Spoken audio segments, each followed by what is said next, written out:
Hi everyone, it's Tuesday. You're watching CBC News BC. I'm Benit Brach here in the Vancouver newsroom, and here's what's happening today.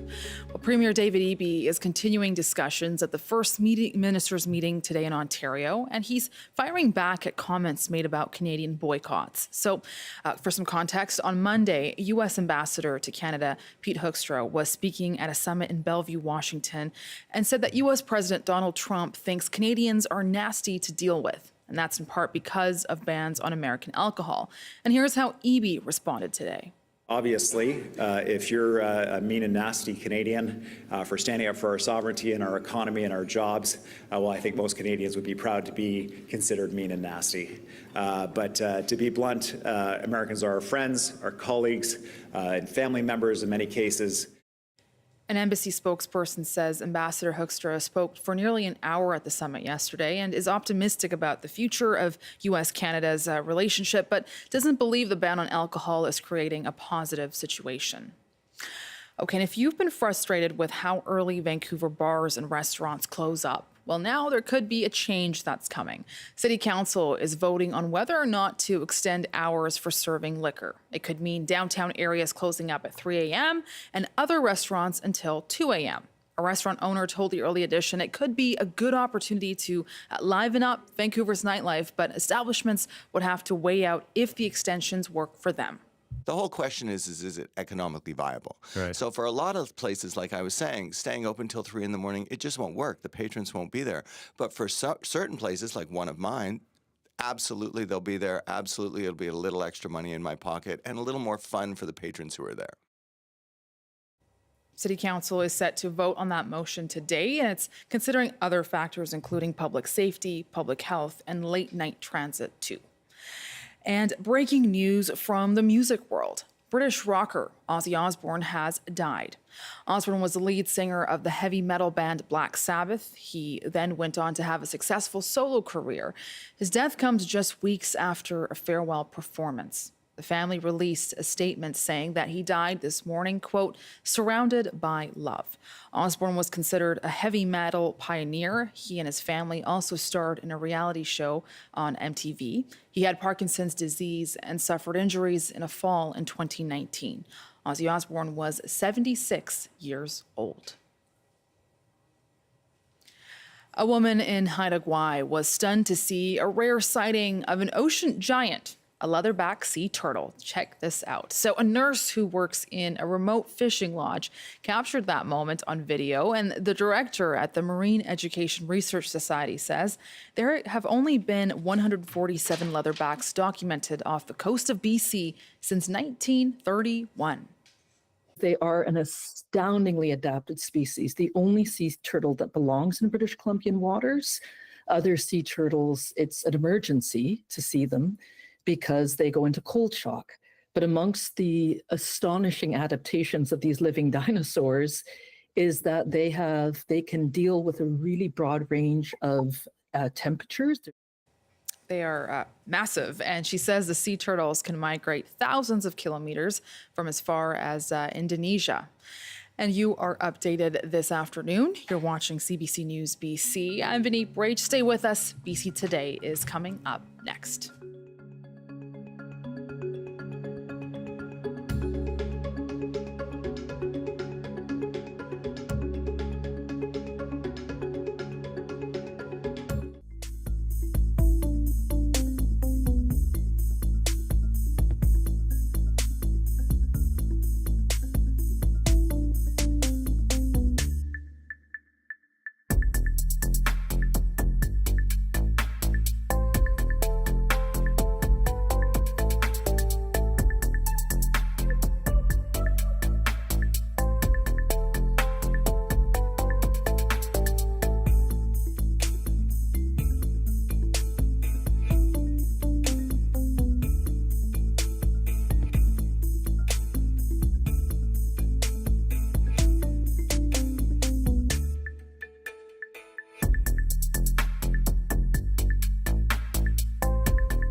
Good afternoon. Thanks for joining us. Right now, Vancouver City Council is considering extending liquor hours to as late as 3 a.m.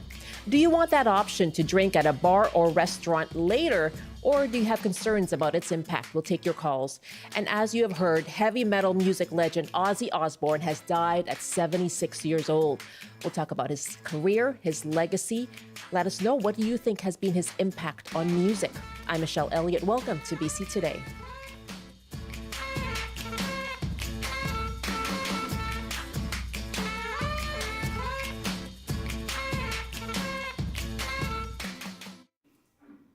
Right now, Vancouver City Council is considering the hours that liquor can be served and considering a motion to extend it. A motion proposes extending closing time to 3 a.m. in the downtown area and outside downtown, 3 a.m. on weekends and 2 a.m. on weeknights.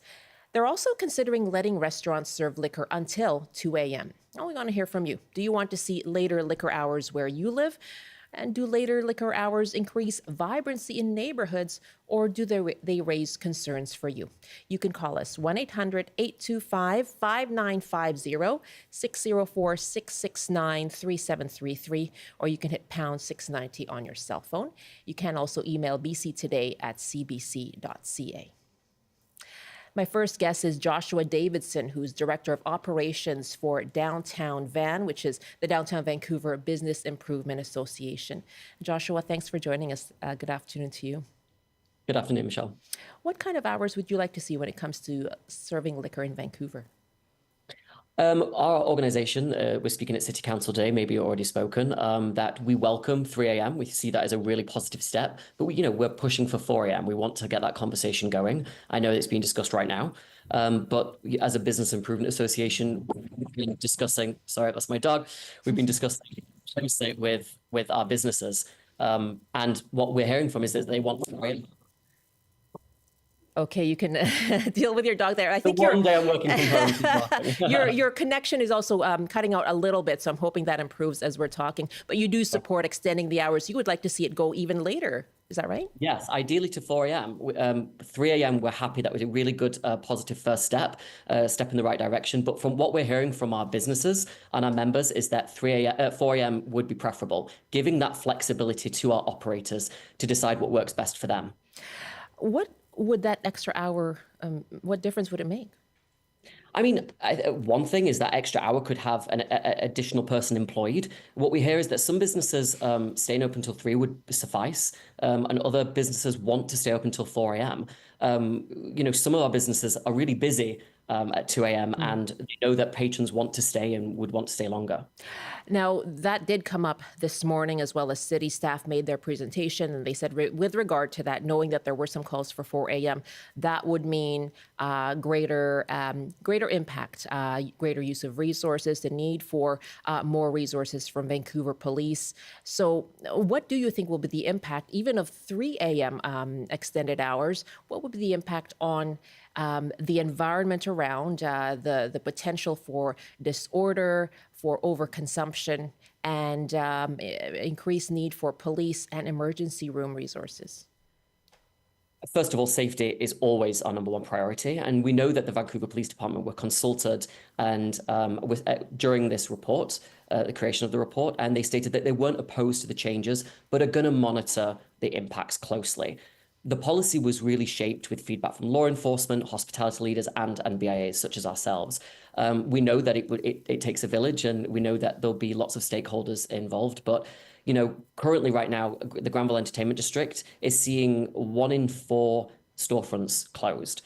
So roughly got a vacancy rate of 26%. We keep talking about FIFA and how excited we are about FIFA, and that's correct, we are. But some of the businesses on Granville Street and within the downtown core may not even be able to stay afloat until 2026. We have worked really closely with the city on the Granville plan. We're really happy that it was approved. But do know that we need to make these changes fast. We need to help our businesses fast. When it comes to Granville specifically, is the concern that there just hasn't been enough opportunity to serve liquor, or have people been staying away because of the reputation that the Granville Entertainment District has absorbed now because of people perhaps being rowdy, even violence as a result of drinking? I think what we know is that a lot of the businesses are still recovering post-pandemic, and any help that they can get to stay afloat and to operate successfully, that's what we're hearing from them. So many have said that just a simple extra hour could mean that their operations can stay afloat for another year or two. And as a BIA and as speaking on behalf of our members, we're going to do all we can. And if that extra hour, potentially two, helps, we'll advocate for that. Okay, I want to put out the phone numbers once again as well for our audience. I'm told that our TikTok live is not working right now, so we'll try and get that set up for you. But let us know what you think of this motion, this consideration at the City of Vancouver to extend liquor hours to 3 a.m. in the downtown core and expanding later hours to the rest of the city as well. So it'd be 2 a.m. During the week and 3 a.m. on the weekends. So what do you think? And the city staff report says this would be to improve vibrancy in the neighborhood as well as help out businesses and help the local economy, boost that local economy. So love to hear from you. Is that an option that you want to see where you live? Or do you have concerns about its impact? Give us a call, 1-800-825-5950, 604-669-3733. And you can hit pound 690 on your cell phone as well. Our email is bctoday@cbc.ca. And let me ask you then, when it comes to the demand, the difference that these extra hours might make, it seems to me that, there's been a lot of reporting around the trends away from drinking alcohol, younger generations, Generation Z, not that interested in drinking alcohol. What is the demand that you're seeing out there? The demand that we're hearing from our businesses is that this extra hour is going to be beneficial, and that patrons are wanting it. Whether it's a different generation to Gen Z, what they're finding is we met with some Granville businesses last week, and what they told us is that this is going to make a difference. This will make a difference, and the vast majority of businesses want it. Those businesses that don't want it, or maybe are seeing patrons are leaving early, they have the flexibility to not extend. But it's about flexibility, it's about opportunity, and it's about what we can do now versus waiting for the Granville plan to be implemented, waiting for FIFA, waiting for the Taylor Swifts coming. What can we do now to help our businesses and to help the vibrancy of the downtown core and the nighttime economy? And right, it's about the option of staying open that late. So what, among your members, what would you say is the proportion of businesses that do want to have that option? Interestingly, the businesses that we've spoken to recently have all expressed interest in extending. Potentially that's because we're having conversations with those businesses that are looking to extend. But as we've been doing some of the advocacy and consultation work and reviewing the report and having meeting with City Council, the businesses we've been speaking to, primarily on Granville Street, but not exclusively, are wanting to stay open. I suppose the ones that are not interested in extending don't need to. Josh is, if you don't mind just holding on one moment, Joshua Davidson is my guest, Director of Operations for Downtown Van. I just want to take a call from White Rock here from Sue, joining us to tell us what she thinks of later liquor hours. Hi, Sue. Hi. Hi, what do you think? I think that they should be made all night and serve breakfast in the morning is starting at 6. And that means for anybody. And then, you can have a beer with breakfast at 10, starting at 10 or something. And that all the buses and SkyTrain should run all night as well. So we don't have anybody driving around, and you don't need a taxi either. Right. What different? All night. Yeah, and what would that bring in terms of the neighborhood vibe, do you think, in a place like White Rock, Sue?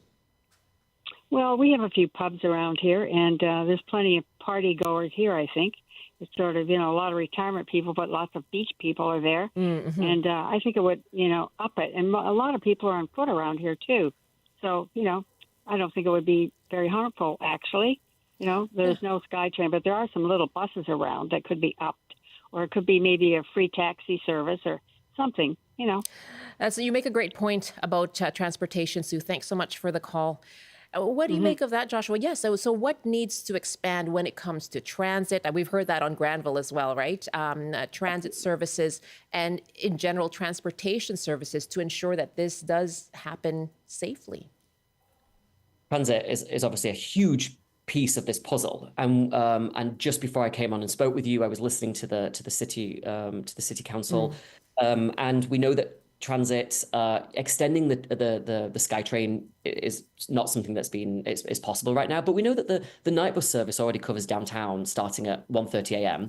We know that ride hailing and cab services have expanded their options for people getting home safely. We would, of course, love to see further investment in transit services that would complement the changes, and we will, as a BIA, continue to advocate for that. But we do know that with the night bus and the cabs and the ride-hailing, there are opportunities and ways for people to get home safely. Now, what about staff? Mad Canada says businesses where alcohol is served need to be trained effectively to ensure that there's no overserving, overselling, or selling to underage customers. What capacity does your staff have, or staff among your members have, to be able to ensure that that doesn't happen?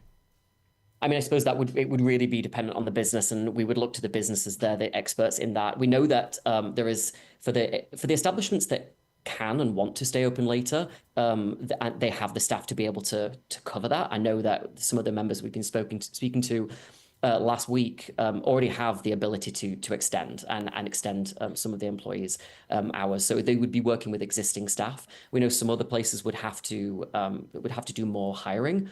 But yeah, I guess it would be the businesses that would be the experts in the training. And this is something that would be revisited. As you mentioned, city staff say they would look to any impacts that these hours would have, possibly amend the hours. What do you think about that? What's the likelihood that these later hours will last? I know just before I jumped on the call with you, I know that the 4 a.m. was being discussed by Councillor Kirby-Young. I don't know where that ended. I'm not sure where we're at with that now. And I want to be really clear, we'd be very happy with 3 a.m. It really is a step in a step in the right direction. And for those that maybe are a little concerned about the late night activity and maybe in people that live in mixed use or residential areas, I know that we need a bit more clarity, because the report that went to the city did specify that businesses would have to apply and it would be reviewed by the city and the liquor and cannabis regulation. There may have been a bit of change in the city meeting today. I'm not quite sure, but regardless, we know that the city licensing inspector has the authority to reduce hours of establishments with repeated disturbances, and rightly so. We would work really closely with our businesses to make sure that they were operating as a good neighbor in areas that have mixed use or residential around them. Okay, Joshua, I'll let you get back to watching that meeting. It is happening right now. I was watching it myself just before the show as well. So we'll keep people updated on what comes of it. But Joshua Davidson, thanks for your time. Thank you very much. Joshua Davidson is Director of Operations for Downtown Van. That's the Downtown Vancouver Business Improvement Association. Let's take a couple of calls here before we move on to our next guest. Again, asking you, do you want to see later liquor hours in Vancouver or wherever you live?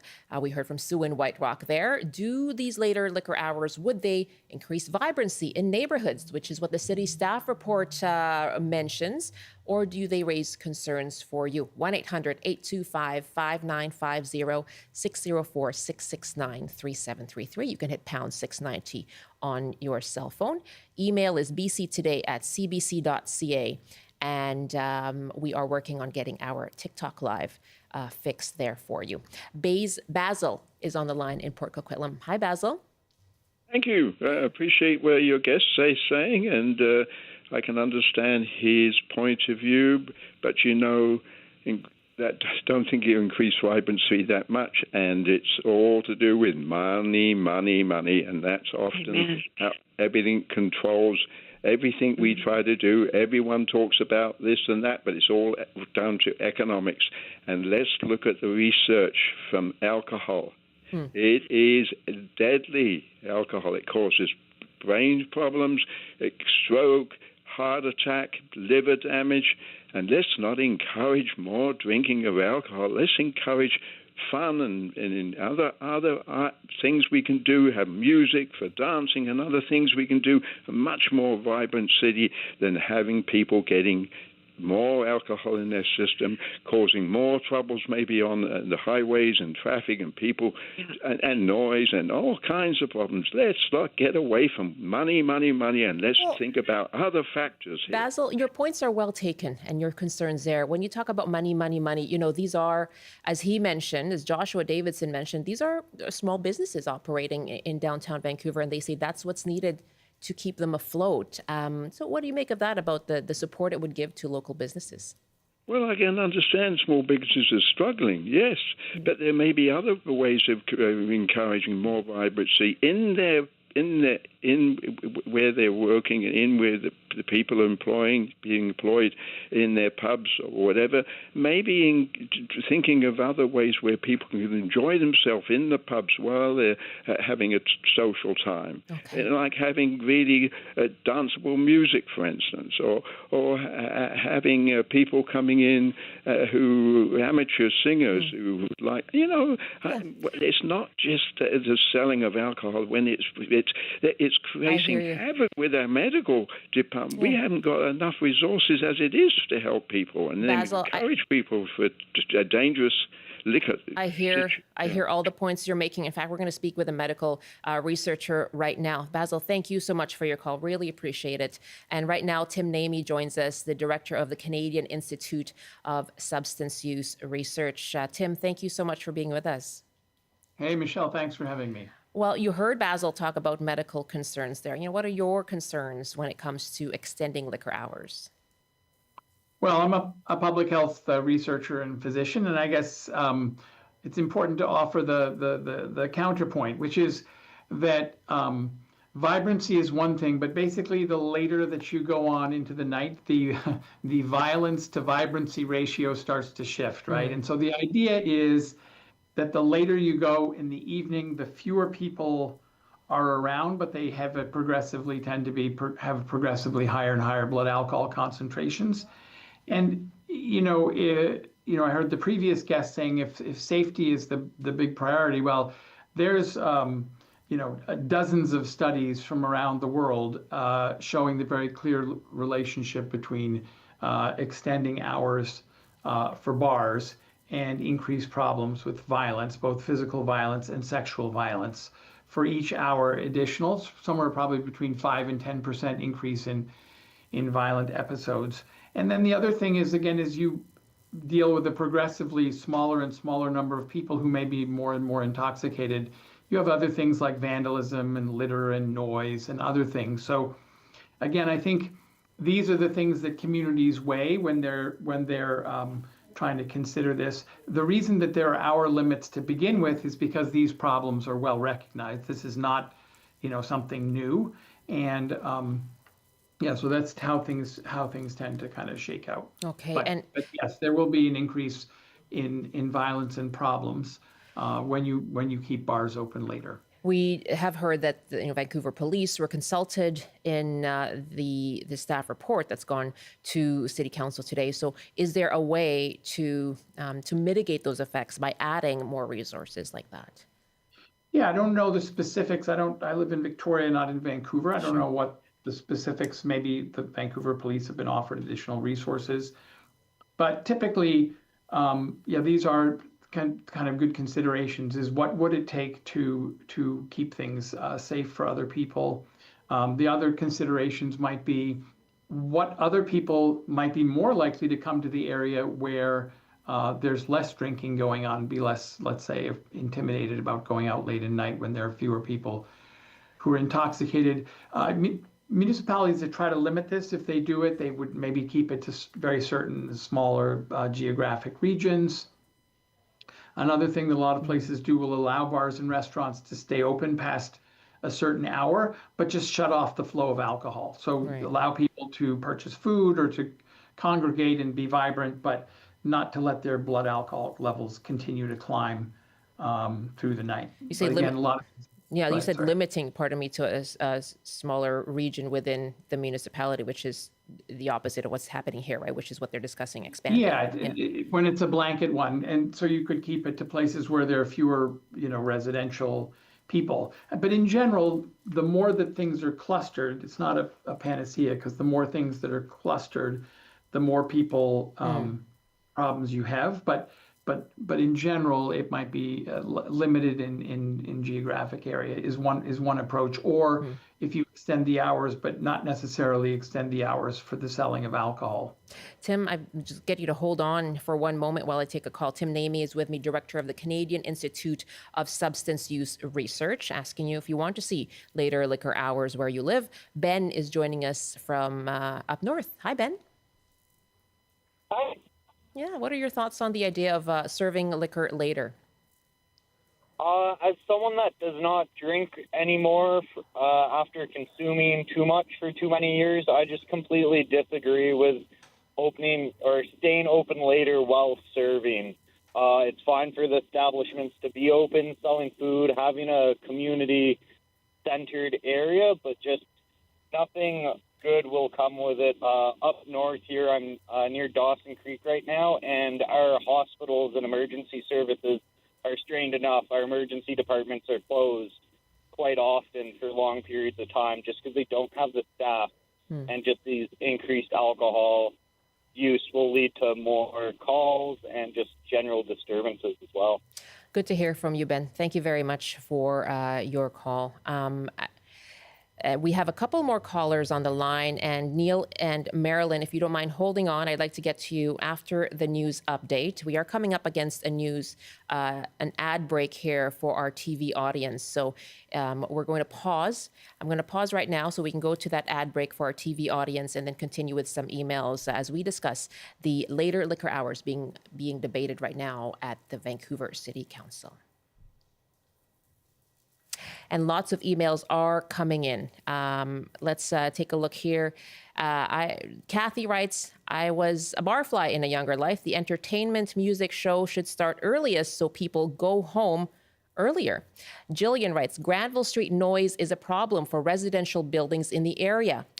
Google, did anyone ask residents in the area for their opinion? Pubs and condos do not make for good neighbors. Okay, thank you very much for your emails. Again, it's bctoday@cbc.ca.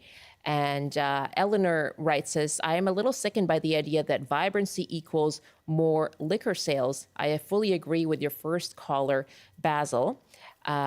Another email from Mike in White Rock. If alcohol is more easily available, it leads to heavier drinking and a less healthy society. Scads of academic research have shown this. And Jessica writes, on the other hand, bars were able to sell liquor and stay open until 3 a.m. in the early 2000s. So this is not a new idea. Why did the hours change back to 2 a.m.? And are the lessons of that being considered? I think it's a great idea. Many people who go out to nightclubs do drink alcohol. And another one as well from Jill and Courtney. These businesses are out of touch. Isn't the trend toward non-alcoholic drinks and earlier parties? The only people out drinking that late are people with issues. Talk about it takes a village. Okay, obviously lots and lots of thoughts on that. bctoday@cbc.ca is our email address. You can keep sending us your opinion on later liquor hours there.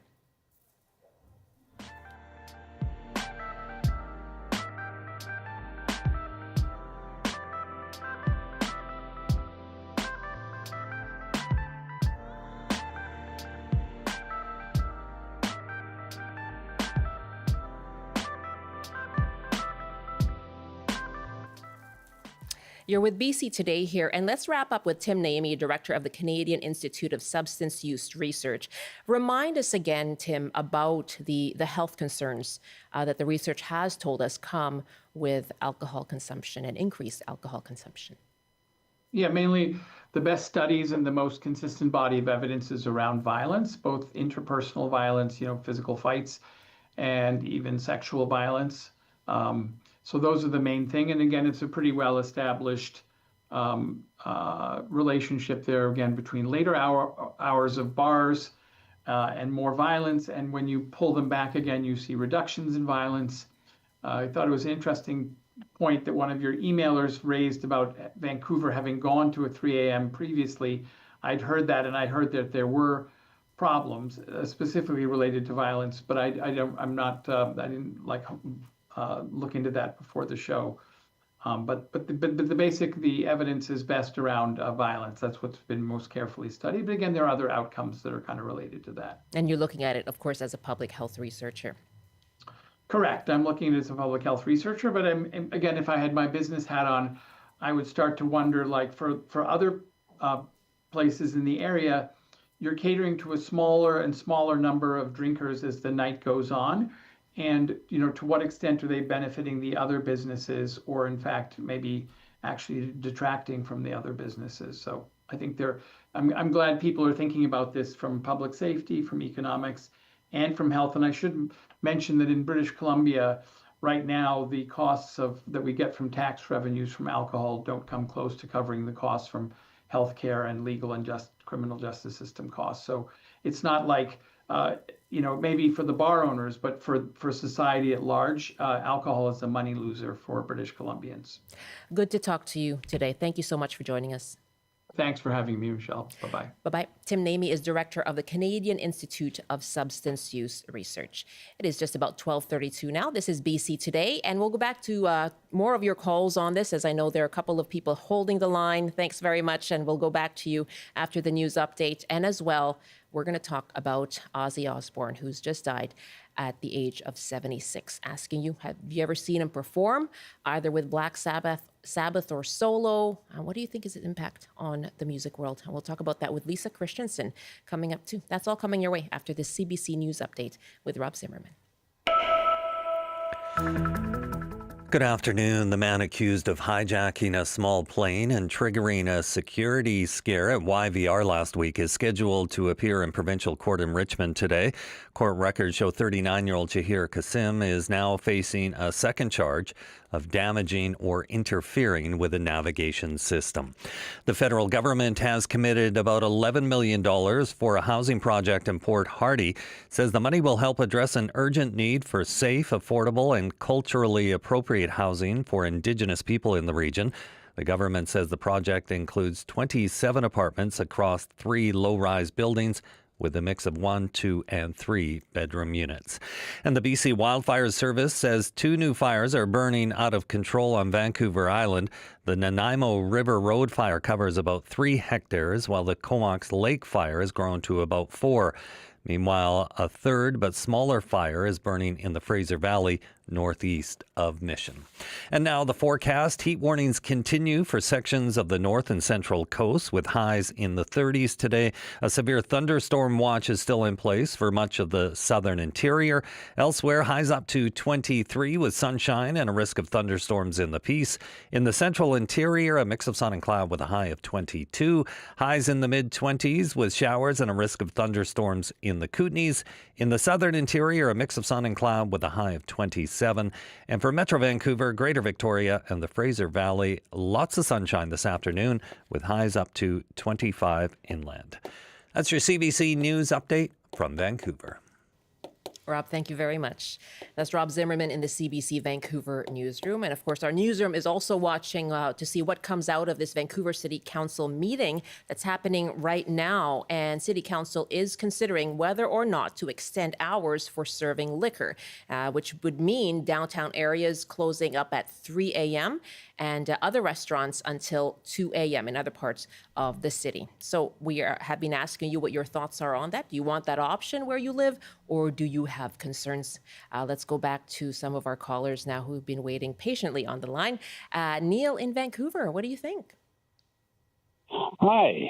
So what I'm going to say might sound a little schizophrenic, but I just want to get out of the way the fact that I do share the concerns of your guest and a couple of callers, in the sense that I think nobody ever regretted drinking less, or nobody ever said to their friend, gee, I wish you had kept drinking heavily, right?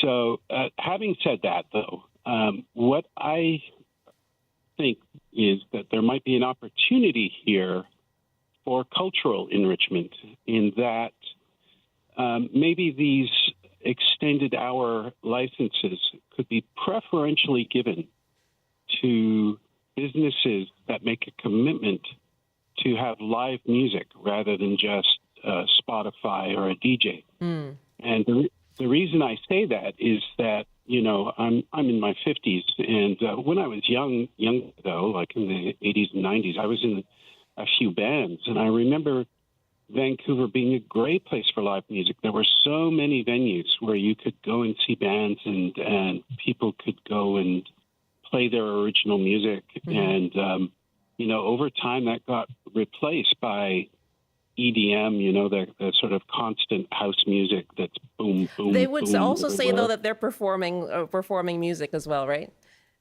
Not to knock on EDM performers and DJs, which I am a fan. No. I've got some friends who are DJs and very talented DJs.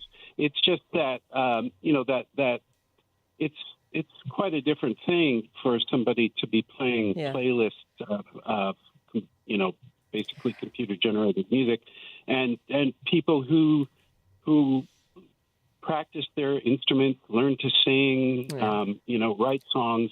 There's just more richness there. I take your point, Neil. I take your point, and certainly that the reduction of live music venues has had its impact. So I do very much take your point. So you see this as possibly an opportunity when it comes to who gets, you know, the option to expand. I hope you stick around, because we're going to be talking about a music legend in a few moments here as well, Ozzy Osbourne. All right. Okay. Nice to talk to you, Neil. Thanks so much. Betty is our last caller now in Abbotsford. Hi, Betty. Hi. Yeah, I don't usually do this. I thought it was just a phone vote, but here I am. Aha. Well, welcome. What do you think? Yeah. Well, I was very torn, and you know, still as I listen to people, I'm torn. I wished that we could live in a big city like Vancouver and have those pubs and restaurants open late. I wished we could, and we could have alcohol, and we could dance and be happy and social. But the reality is, and this is where I changed my mind, because I've been a nurse for years, and alcohol is something you have to be very careful about. There's a lot of health risks, and who wants to be walking downtown at 2 or 3 o'clock at night? In a big city like Vancouver, there's already so many safety risks just in that, even if you weren't drinking or anything. So I think, as the husband said, there's going to be less and less people in those pubs and restaurants, and they're going to be drinking, and the chances of violence are going to be higher, unfortunately. So what the fellow that answered the call said, perhaps what you're looking at is location, and that could be. Maybe if a business really wants to keep going, if they're in danger, they'll have to find a different area, a small community or neighborhood or something. Betty, thanks very much. Hey, you did pretty well for thinking that it was something different, just a poll. Marilyn in Nanaimo, I just have about a minute left here, but yeah, let us know what you think. Yeah, thank you. Yeah. Go ahead, Marilyn. I think we've lost our connection with Marilyn, unfortunately, but thank you very much, Betty and Neil as well. Thanks for all our calls in that discussion. Really appreciate hearing from you. bctoday@cbc.ca is our email address for more of your comments. And again, we'll watch to see what comes of this vote at City Hall in Vancouver. In other news now, time is running short for the Trump administration's August 1st deadline. U.S. President Donald Trump plans to impose 35% levies on Canadian goods that can't be reached by then. Prime Minister Mark Carney met with Canada's premiers in Huntsville, Ontario today. We will have a discussion on the current state of negotiations with the United States. We are looking for the best deal for Canada. We are only going to accept the best deal for Canada. That is very much informed by our discussion. Now, Carney says Canada's economic response is built on 2 tracks, supporting affected industries and growing the Canadian economy through breaking down internal trade barriers and approving major projects. He says new federal projects, a new office will be opened by Labor Day. Meanwhile, BC Premier David Eby continued to criticize the U.S. ambassador's comments about Canadians boycotting the United States. I'd like to take a moment to reflect on the comments of the American ambassador recently appointed about his support for the president's comments that Canadians are mean and nasty because we are boycotting American liquor and refusing to travel to the U.S. while they attack our sovereignty and threaten our economy through the president. Obviously, if you're a mean and nasty Canadian for standing up for our sovereignty and our economy and our jobs, well, I think most Canadians would be proud to be considered mean and nasty.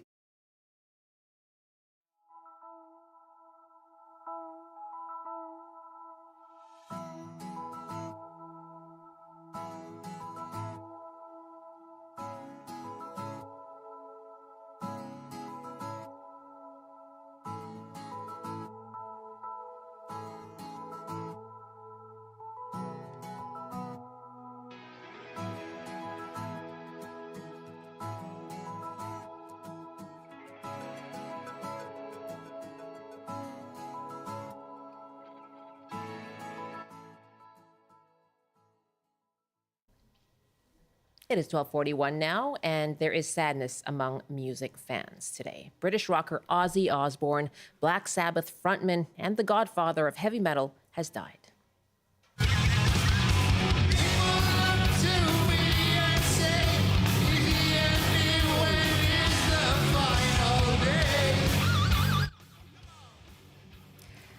That was a snippet from what ended up becoming Ozzy Osbourne's final concert appearance. It happened just 2 weeks ago at Black Sabbath's Back to the Beginning farewell show. It took place in the band's hometown of Birmingham, UK, and came to be known as the birthplace of heavy metal.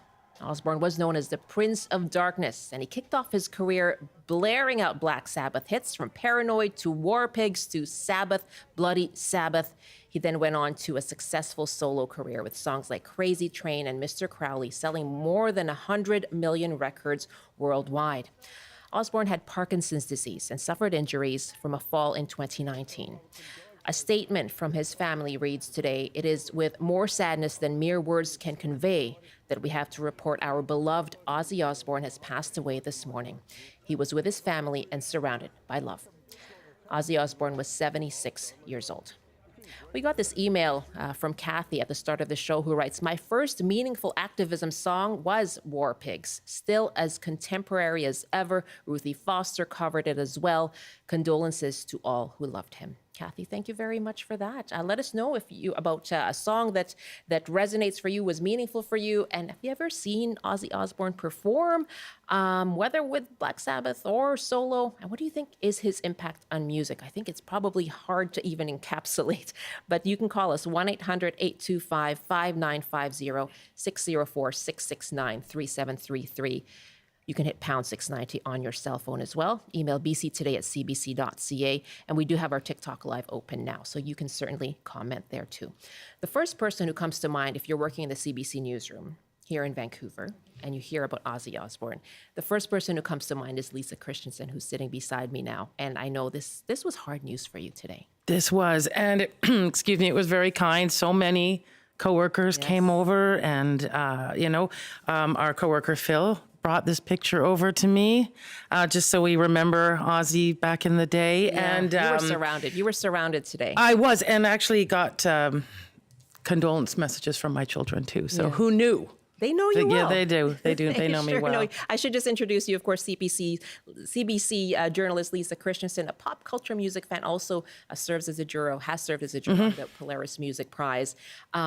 So tell me about how you're feeling about the news. Well, for me, everyone has a foundational music maybe in their life. I mean, we all have them. And for me, it was heavy metal. First band that I really took to was Kiss, and then I was introduced to Black Sabbath.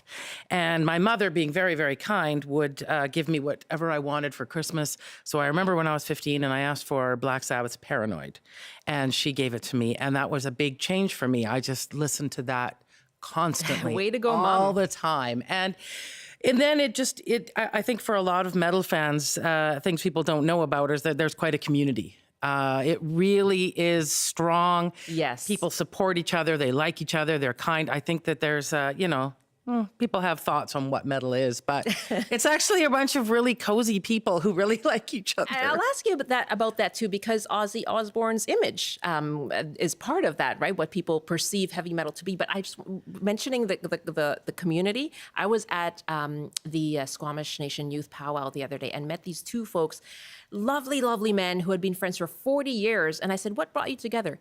Heavy metal. And they went to the Tom Morello concert in Vancouver and just raved about that. And of course, I think he was involved in that farewell.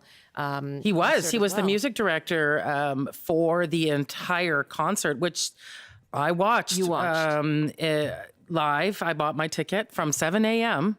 to 5 p.m. And it was, I loved every second of it. And this is tickets to the live stream, right? Yes. I mean, I would have loved to have gone to Birmingham, but it was sold out really quickly. What does that tell you about his impact still? I mean, their impact still, to have a sold out concert, farewell concert, and then to have these tickets sold worldwide to a live stream. I think there was a lot of things there for music, for, heavy metal artists, for fans, it meant a lot, but it meant a lot to the people of Birmingham. It is a working class town. That's who, Ozzy Osbourne and those guys were. They, like Tony Naimi, he lost his fingers in a sawmill accident. And if you know anything about the legend is that's how he learned to make metal riffs. Wow. Yeah, that's good lore. Yeah. But so when you talk about, the perception of heavy metal, and I think you want to contradict that and counter that a bit, right? Yeah. I mean, I think if you go to a show, I have many friends that ask, can I come to a show with you so I can show them this? The community, the feeling everyone is together. Another famous British heavy metal band, contemporaries of Black Sabbath, is Judas Priest. And I went to see, and the lead singer, Rob Halford, also has been very ill around the same age. And one of the things he said is, we are the metal community and everyone is welcome. Wow.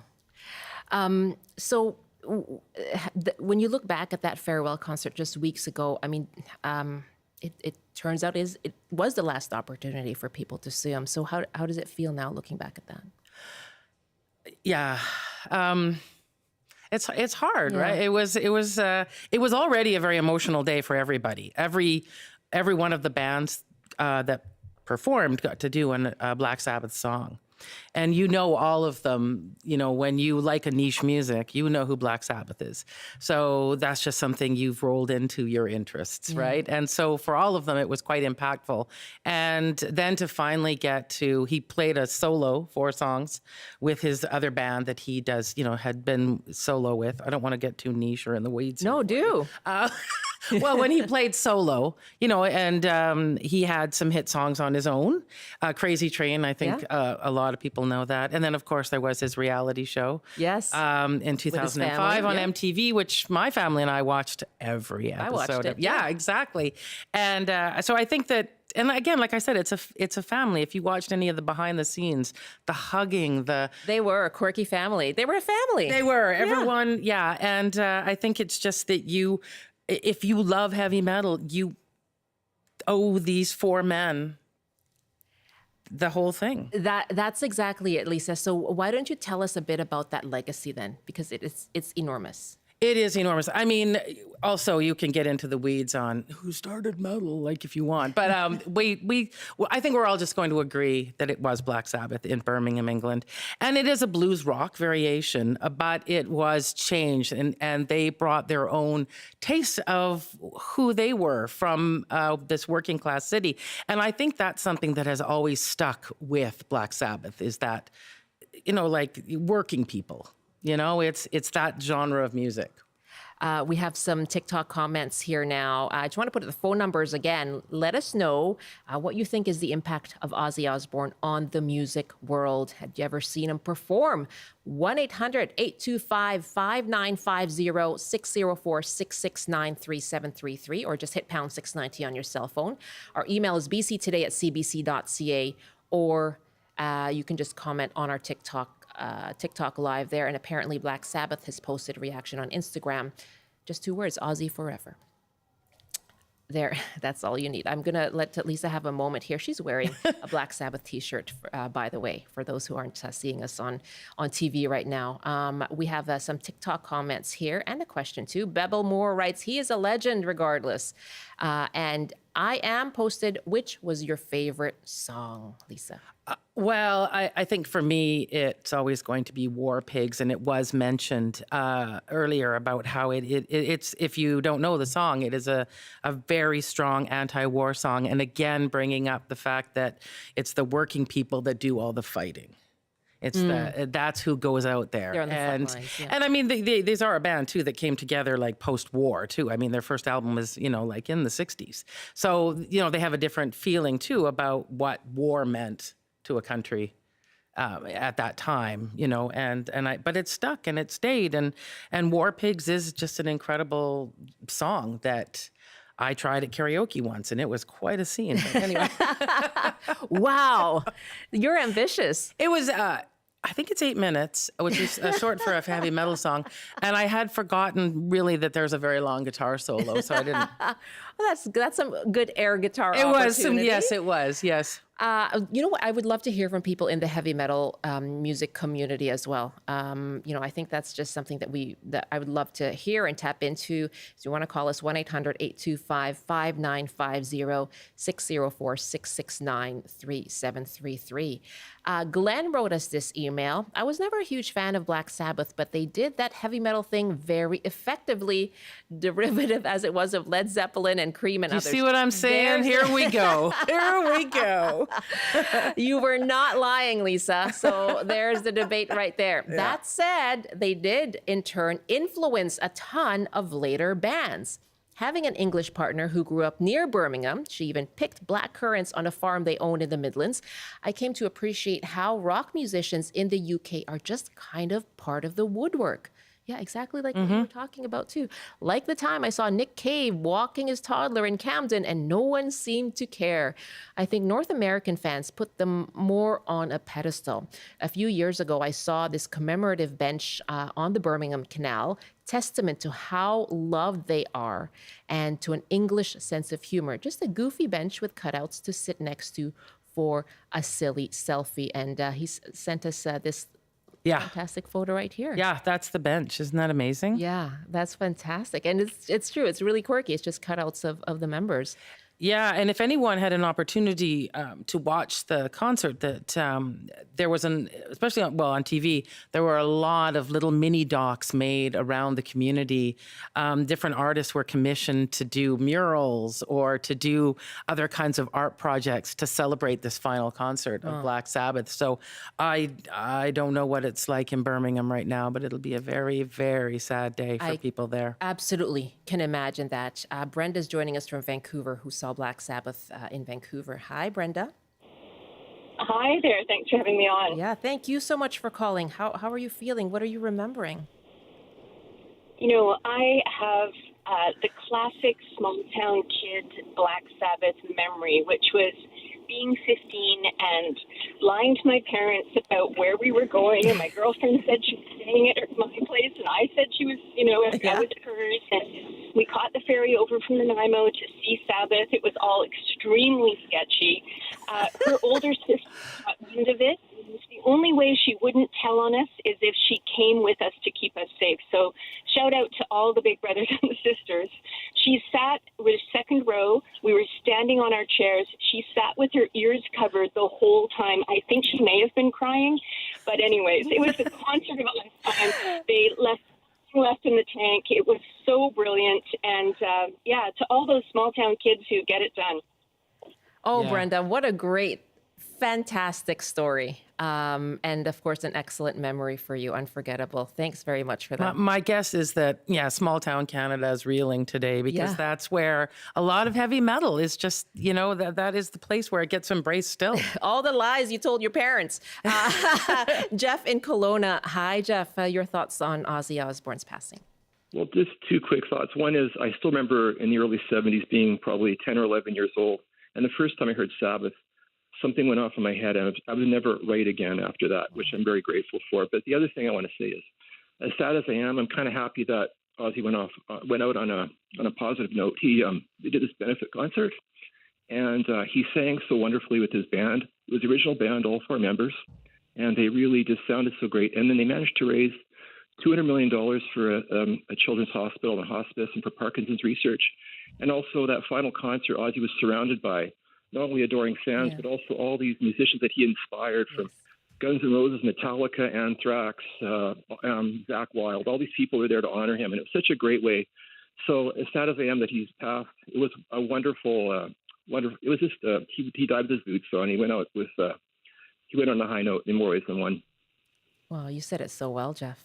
Yeah, I couldn't have said that better. And I do think that's what a lot of fans are reflecting on today, that concert really, we all got a chance to say goodbye then to this music that meant so much to us. And he got a chance to know that it meant that much to everyone. Yeah, absolutely. I'm so glad to hear from you, Jeff. Thank you very much. Some more comments on TikTok now. I Am writes, hero for me.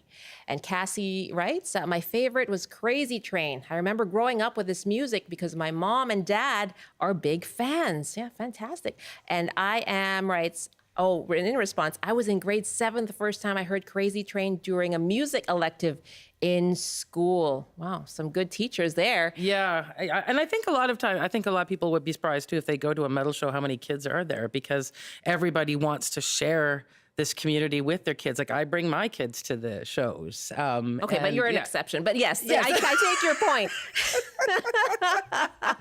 Your kids are a little different. The tree is a little different. But I take your point in that I have to say that the reactions coming from generations today. Yes, well, that is, I think with, I think with sort of niche genres, there is that sense of honoring pioneers. Always, and not like dismissing, like without them. I mean, that was said so many times at the concert. Without you, we wouldn't be here. Yeah, absolutely. I mean, I would be, but they wouldn't. Yeah. But even I, not as not a big heavy metal fan, I get that. I understand that all these other subsequent musicians would not be here. That's because you were working with Ali today, too.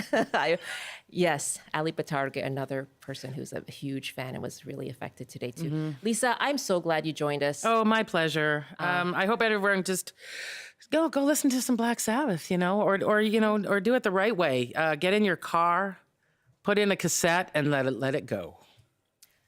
I'm just going to do that. I'm going to take Lisa's words for it. Lisa Christiansen, thank you very much. You're very welcome. Of course, the CBC's Lisa Christiansen. Thanks for all of your emails. BC Today at cbc.ca.